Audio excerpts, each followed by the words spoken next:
அரசு வழக்கறிஞர் நியமனத்திற்கு லஞ்சம் கேட்டதாக வழக்கு தொடர்ந்த ஞான சௌதரி தாவேகாவில் இருந்து நீக்கம் செய்யப்பட்டிருக்கிறார். இது தொடர்பான தகவல்களை நமது செய்தியாளர் கோபிநாத் வழங்கிட கேட்கலாம். கோபிநாத், உங்க விரிவான தகவல். வணக்கம் ராதிகா. அதாவது பாத்தீங்கன்னா தமிழக வெற்றி கழக கட்சியில வழக்கறிஞராக இருக்கும் ஞான சௌந்தரி என்பவர் அரசு வழக்கறிஞர் நியமனத்திற்கு பாத்தீங்கன்னா ரூபாய் 5 லட்சம் முதல் 30 லட்சம் வரை தமிழகம் முழுவதும் வழக்கறிஞர்களுக்கு லஞ்சம் பெற்றதாக ஒரு புகாரை நீதிமன்றத்துல வழக்கு தொடர்ந்தார். சென்னை நீதிமன்றத்துல இந்த ஞான சௌந்தரி தொடர்ந்த வழக்குல தமிழகம் முழுவதும் பல்வேறு முறைகேடுகள் நடைபெற்றதாக வழக்கறிஞர் புகார்ல இருந்தது.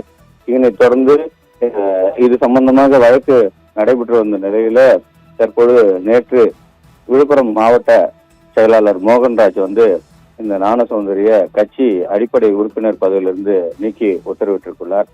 தமிழகத்துல லஞ்சம் வாங்குவது குற்றம், லஞ்சம் வாங்கினால் என்னிடம் தெரிவிக்க வேண்டும் என தமிழக முதலமைச்சர் பல்வேறு இடங்கள்ல தெரிவித்து வந்த நிலையில இது தொடர்பான புகார்கள் வழக்கறிஞர் அதாவது கட்சிக்கு முரண்பாடாக கட்சி பெயரை கலங்க வைக்கும் விதத்துல ஒரு ஞான சௌந்தரி பொய்யான புகாரை அளிப்பதாக கூறி தற்பொழுது மாவட்ட செயலாளர் மோகன்ராஜ் அவரை அடிப்படை உறுப்பினர் பதவியிலிருந்து நீக்கி உத்தரவிட்டுள்ளார்.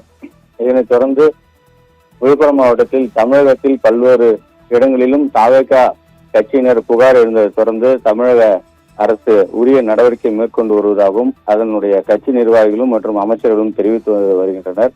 தொடர்ந்து இதுபோன்ற தமிழக வெற்றி கழகத்தில் லஞ்சம் வாங்குவோர் மீது கடுமையான நடவடிக்கை மேற்கொள்ளப்படும் எனவும் தமிழக அரசு உறுதியாக தெரிவித்ததாக பல அமைச்சர்களும் செய்தியாளர் சந்திப்பில் தெரிவித்து வந்த நிலையில் இது போன்ற சம்பவங்கள் இனி நடைபெறாமல் இருப்பதற்காக இது போன்ற புகார்களை வந்தால் கட்சி அடிப்படை பதவியிலிருந்தும் நீக்கப்படுவார் எனவும் மோகன்ராஜ் நம்மிடம் தெரிவித்துள்ளார்.